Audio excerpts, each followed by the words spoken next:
Hello అండి, welcome back to my channel. ఈరోజు నేను ఈ వీడియోలో ఇంట్లో ఉండే ఐటమ్స్తోనే సింపుల్గా నేను పప్పుచారు ఎలా ప్రిపేర్ చేయాలనేది చూపిస్తాను. చాలా టేస్టీగా ఉంటుందండి పప్పుచారు. ఓకే, దీని ప్రాసెస్లోకి వెళ్ళిపోదాం. ముందుగా నేను ఒక కప్పు కందిపప్పు తీసుకున్నాను. కందిపప్పుని శుభ్రంగా వాష్ చేసేసుకొని 2 టైమ్స్ ఒక గ్లాస్ వాటర్ అయితే పోసుకున్నానండి. ఇందులో ఇది కాస్త నానబెట్టుకున్న ఇంకా బాగుంటుంది. నేనైతే డైరెక్ట్గా పెట్టేస్తున్నాను. అలా తర్వాత మనం ఒక 2 టమాటాలు కూడా తీసుకొని నేను ఇందులో వేసుకుంటున్నాను. అలాగే ఒక 2 పచ్చిమిర్చి కూడా వేసేసుకొని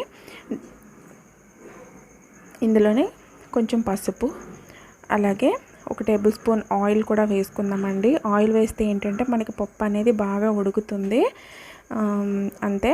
ఓకే, ఇలా వేసేసుకున్న తర్వాత దీన్ని మనం కుక్కర్ పెట్టేసుకొని ఒక 4-5 విజిల్స్ వరకు మనం పెట్టేసుకుందాం. దీన్ని కుక్కర్లో అయితే పప్పు పర్ఫెక్ట్గా ఉడుకుతుంది కదండి. ఇలా ఉడికించేసుకున్న తర్వాత చూసారు కదా, కొంచెం మనకి ప్రెషర్ అంతా పోయిన తర్వాత తీసేసుకుని మనం ఇలా మొత్తం పప్పు కూరగాయ ముక్కలన్నీ కూడా ఉడికిపోయాయి కదా. ఇప్పుడు మనం పప్పు గుత్తితోటి ఒకసారి మొత్తం అంతా కూడా ఒకసారి బాగా మ్యాష్ చేసుకుందాం. ఇలా మ్యాష్ చేసుకుంటే ఏంటంటే మొత్తం అంతా కూడా మనకి మిక్స్ అయిపోయి పప్పు అనేది బాగా ఇదవుతుంది. ఇలా ఓకే, చూసారు కదా, ఇలా మొత్తం మ్యాష్ చేసేసుకున్న తర్వాత ఇందులో నేను చింతపండు రసం వేసుకుంటున్నానండి.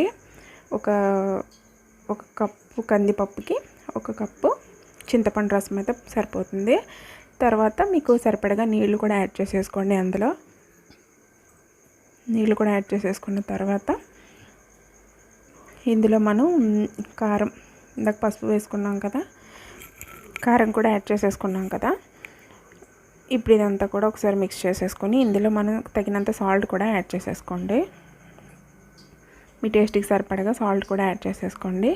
ఇదంతా కూడా ఒకసారి బాగా మిక్స్ చేసేసుకొని మనం దీన్ని పక్కన పెట్టేసుకుందాం. ఇప్పుడు దీనికి మనకి పోపు అనేది రెడీ చేసేసుకుందాం. ముందుగా బాండి పెట్టుకొని అందులో ఒక 2 టేబుల్ స్పూన్స్ ఆయిల్ వేసుకొని ఒక 5-6 వెల్లుల్లి రెబ్బలు తలకొట్టుకుని వేసుకోండి. అలాగే 1 టేబుల్ స్పూన్ ఆవాలు, 1 టేబుల్ స్పూన్ జీలకర్ర, ఇవన్నీ కూడా వేసేసుకుందాం. మనం పోపు ఎలా పెట్టుకుంటాం అంతే కదా, అలా వేసేసుకుని ఇవన్నీ కూడా బాగా ఫ్రై చేసుకుందాం.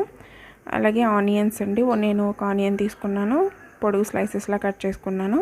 అలాగే కొంచెం కరివేపాకు కూడా వేసేసుకోండి. ఇలా బాగా ఫ్రై చేసేసుకోవాలి వీటిలన్నిటిని కూడా. అలాగే ఒక ఎండుమిర్చి, 1-2 ఎండుమిర్చి కూడా వేసేసుకొని బాగా ఫ్రై చేసేసుకుందాం దీన్ని. ఇది బాగా ఫ్రై అయిన తర్వాత ఇంకొంచెం ఫ్రై అవ్వాలండి. ఇది కొంచెం ఫ్రై అయింది కదా, ఇందాక కలిపి పెట్టుకున్న మిశ్రమం ఉంది కదండి, కందిపప్పు మిశ్రమం, దాన్ని ఇందులో యాడ్ చేసేసుకోవడమే. అంతే అండి, ఇలా యాడ్ చేసేసుకొని మనం బాగా మరిగించుకోవడమే. మనం మరగడంలోనే ఉంటుందండి పప్పుచారు టేస్ట్ అనేది. ఎంత మరిగించుకుంటే అంత టేస్ట్ బాగుంటుంది. ఇవన్నీ కూడా ఒకసారి మీరు టేస్ట్ చూసుకోండి, మీకు అన్నీ కూడా సరిపోయినాయో లేదనే టేస్ట్ చూసుకొని ఏదైనా యాడ్ చేసుకోవాలంటే మీరు మళ్ళీ యాడ్ చేసుకోవచ్చు. అలాగే కొంచెం కొత్తిమీర కూడా నేను యాడ్ చేసుకున్నాను. ఇది సింపుల్గా ఇంట్లో ఉండే ఇంగ్రీడియంట్స్ తోటి చాలా ఈజీగా ప్రిపేర్ చేసుకోవచ్చు అండి. చూసారు కదా, ఇలాగ మరుగుతుంది కదా పప్పుచారు అనేది. ఈ పప్పుచారు చాలా టేస్టీగా ఉంటుందండి. రైస్లోకైనా మనకి ఇడ్లీలోకి కూడా చాలా బాగుంటుంది. ఇంక ఇంట్లో చాలా ఈజీగా కూడా ప్రిపేర్ చేసుకోవచ్చు. ఓకే, ఈ వీడియో కనుక మీకు నచ్చినట్లయితే లైక్ చేసి మీ ఫ్రెండ్స్ అండ్ ఫ్యామిలీకి షేర్ చేసి మన ఛానల్ని సబ్స్క్రైబ్ చేసుకోండి. Thank you.